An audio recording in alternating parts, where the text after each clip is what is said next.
Your country is under attack and there is mass panic. 10% of the population has already died. What will you do to ensure your safety?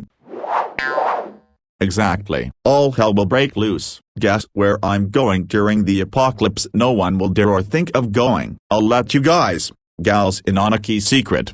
The dog food. Yes, after a certain law passed some time ago or something, all dog food must be made for human consumption as well. Long ago I saw a Reddit post, likely AskReddit. The question was, where would you go during the apocalypse? Something along those lines. One or the top comment said, dog food. You see, y'all are stupid. Everyone's gonna be going after the human food. Then make my way to Death Valley where it's literally baking and live my days there. Hopefully there's a cave there and I have some green energy going on and I got a little AC unit.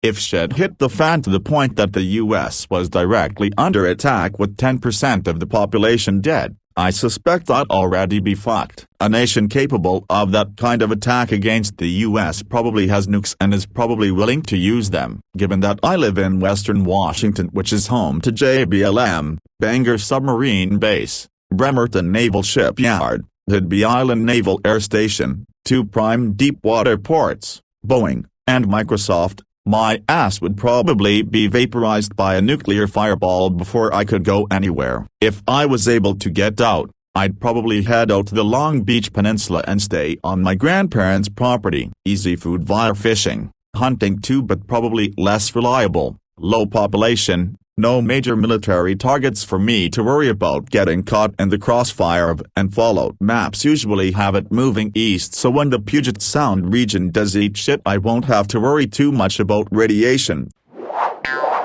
With the assumptions that they started the attack on one of the coasts, me being over 20 hours from each coast, I think I would wait at home. Because for the attackers to fight in our country with all these gun owners, their people are dying too. They need to set up base. They need to take land. My hope would be that it would take so long for them to get to my doorstep. The military will have crushed them by that point. I would make sure my truck that can travel over 700 miles on 1 tank of gas is full just in case we have to get out. If it's winter time, I'm loading the snow piles in the trailer, heading to the border. My truck can make it on 1 tank of gas and ride across Lake of the Woods to Canada. My assumption is they aren't being attacked, or meet up with old friends who live on an island.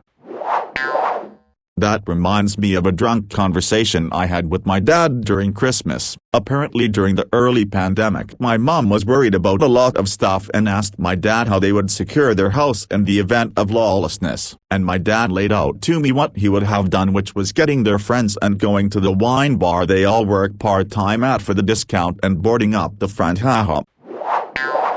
Nukes wouldn't kill everyone. There are a few billion people who live outside cities, so they would survive the initial exchange. Infrastructure collapse leading to famine and disease would probably kill a few billion more, but there would be plenty of survivors, probably in the hundreds of millions, who would scavenge or live off the land. Cancer rates would go up and we'd have to stay away from the cities, or the craters that used to be cities, but governments would still form, and society would continue. After a few decades or centuries, we might be to roughly the same place we are now, except for hopefully a few lessons about nuclear war under our belt.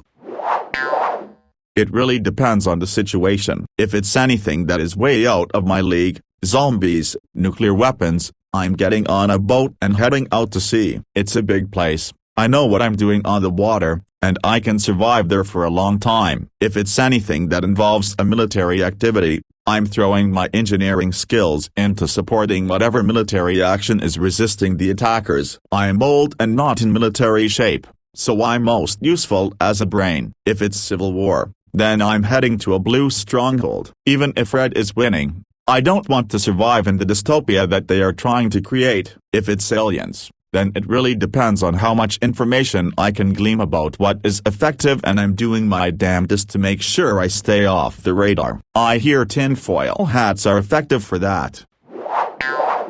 Shelter in place. My house is off-grid and runs on solar and wind power. We have generators that run on propane and gas. We garden and raise most of our own vegetables and meat. Our nearest neighbor is over a mile away and we've got mountains on 3 sides and a lake on the other, so we've got pretty good geographic isolation. Needless to say, we're rednecks, so we've got plenty of firepower. We also have horses to use as transport, so we can mobilize without having to use roads. If shit hit the fan, I imagine we'd get what trusted friends we can and organize to the best of our ability. Everything else would have to be determined by the situation.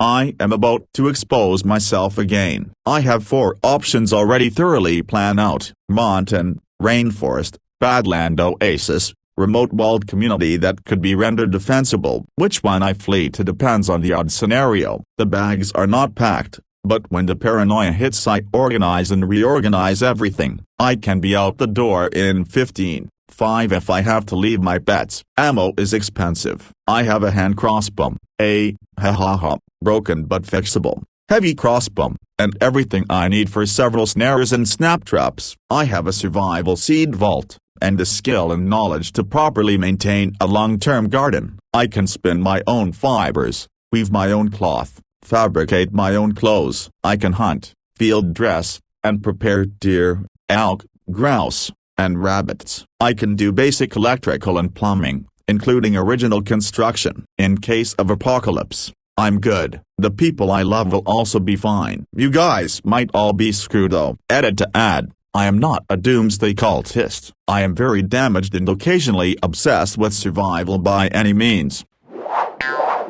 TLDR, be lucky. If 10% of the population had already died, then that most likely means that, probably, Russia hit us with nukes and hit some major cities. I'm far enough away from the nearest city where I wouldn't be directly in the danger zone of a nuclear blast even if they do target it, which I doubt they would. I'd wait it out. Tell the government I have a medical condition that gets me out of the draft. US second strike would destroy most of Russia's military capabilities, as their first strike would have ours. We'd still have a way more military remaining, so we'd still win the war. The trouble is dealing with the aftermath of the largest nuclear exchange the world had ever seen. It's projected that around 50% of the world's population will die from the ensuing food shortages caused by the nuclear winter from such a large exchange, which means I got a 1/2 shot at living, which I will have no control over. So, get lucky, I guess. Or be unlucky to live. I suppose that's subjective.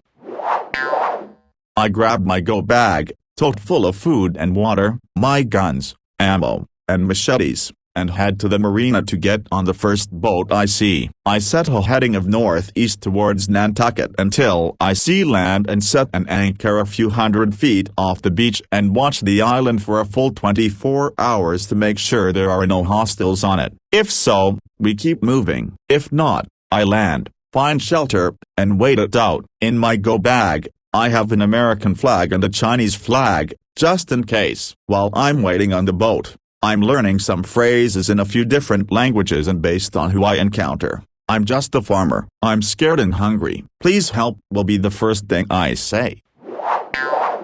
I work on sailboats for a living. I already have all the nicest, biggest, fastest and easiest to steal cattle in my head. If some shit went down, I'd gather up as many of mine and my fiance's family as I could and grab the best boat that suits our needs and get the fuck out of Dodge. Probably stop in Bermuda first and take on as many supplies as I could and then either head for the Azores or maybe Uruguay. Depends on the situation, time of year, how many people we have versus how much food is on board. Fun fact: a lot of sailboats have almost no security system. Most of the ones I work on you don't even need a key to start. You just have to turn on the battery switch and push a button and bam, you're in business. And even if you do need a key to start them, it's ridiculously easy to bypass, and if you can't do that you can always just raise the sails. All the other systems should work when you turn on the battery switch, so you'll have lights and GPS and all that, just no engine. If you're a decent sailor you can get by with no engine most of the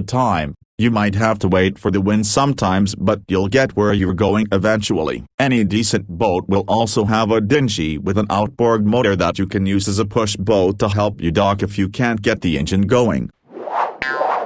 I'm American, so me and my buddies take our guns. We are Americans after all. Seize a Costco and barricade all entrances. Right from the get-go we have necessary food and most home needs covered for months at the least. From there we start expanding operations into nearby resource-rich environments, while being extremely selective of who we allow into Fort Costcotopia. Rinse, repeat, form new localized constitution for Fort members to keep the peace. Eventually form the Trans-Costco Safeway Walmart militia zone and keep on being the best American guns and consumerism allows me to be.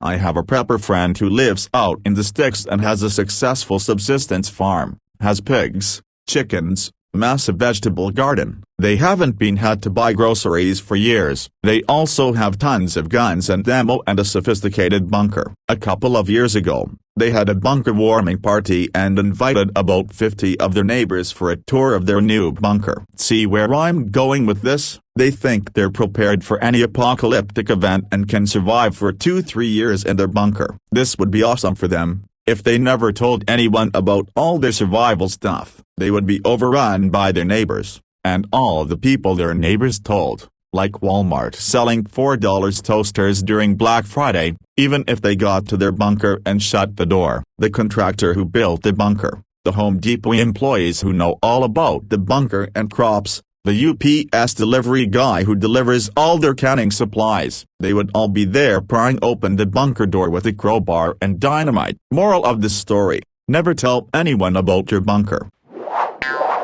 Had this conversation with friends, talking about if someone invaded my state Louisiana. It makes sense because of all the oil and the Mississippi port. Assuming it doesn't get nuked instantly, it's a shit show. You're going to have the Cajun Navy making Somalian pirates look like a joke, and the whole state is just surrounded by hicks with guns. If an invading army decides fuck all that and still pushes through, you have New Orleans and Baton Rouge. Both cities have a murder rate so high that an invasion might bring it down. New Orleans would probably flood, and in trying to invade a city filled with either hicks or inner gangs, it's gonna make Fallujah look like a dome.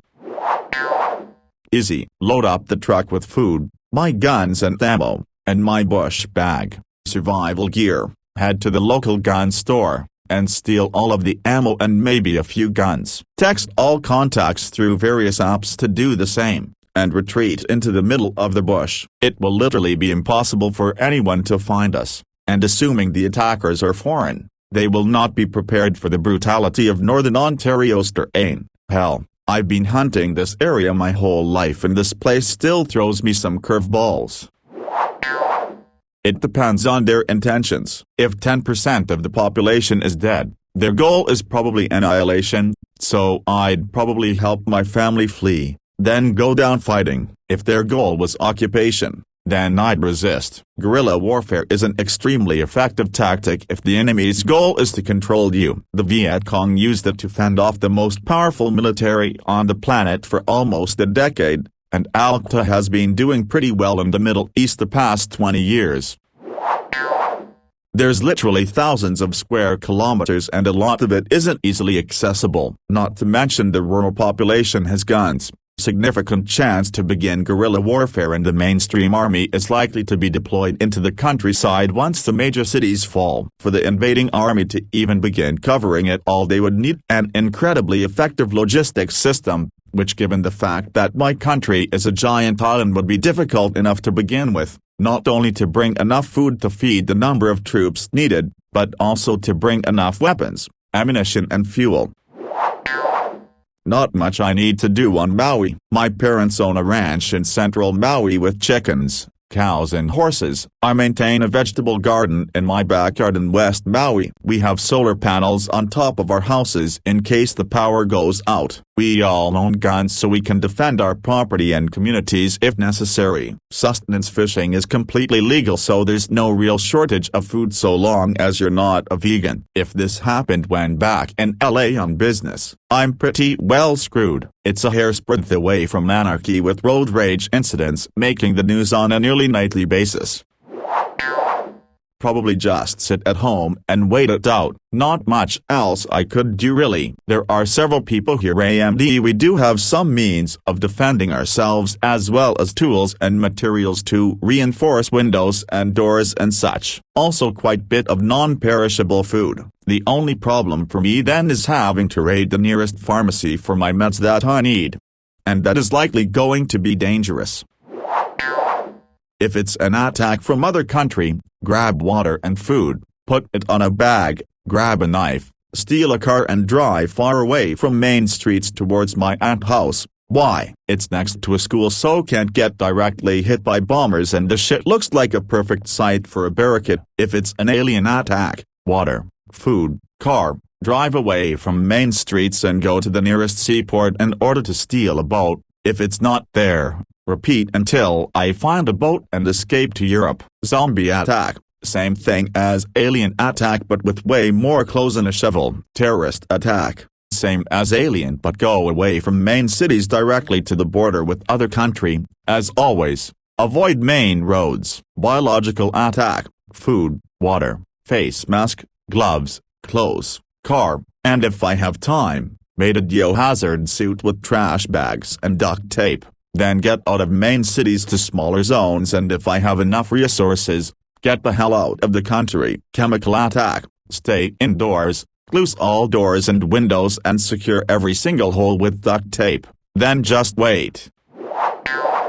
Depends on who's attacking. If it's Russia or China, ask for mercy. Then salute them when they win. If it's NATO, flee to Russia. If it's our neighboring country, flee through Russia to Scandinavia. If it's USA, run as fast and as far as I can. FYI, my country did nothing for me, gave me nothing, so I'm not gonna fight wars for it. Home is not a place, it's where your loved ones are. My country is in conflict with one of its neighbors. Either Russian or Chinese presence will greatly stabilize things. NATO has a member that is also my country's enemy and is friends with the other one, whom we are in conflict, so NATO is not a great change. USA gonna use their standard ways of waging war, which is to bomb the shit out of both military and civilian population, devastate the country, commit some more war crimes, and then tell us we freed you and gave you democracy. Now it's up to you to develop your country, but regardless, we'll stay here and commit some more war crimes for the next 10 years or so. Enjoy. NGL, I would probably freak out and have a panic attack on my bathroom floor, contemplate death, and then remember that my area isn't a target for terrorists or whatever, and calm down slightly. Now, if my parents and friends were dead, I would realize that life is no longer worth living and probs kill myself, and take my pets with me, because odds are that my big baby of a cat won't survive long without me. It completely depends on the type of attack. If it's an invasion by other country, then I'll probably try to get away from the conflict zone. Going by the numbers, for a 10% population to die, it has to be something massive like alien invasion or a zombie apocalypse. In that case, I'll probably try to gather essentials and hide in underground bunkers. Of course, with other survivors, we'll try to barricade the area and show some resistance and wait for help to come.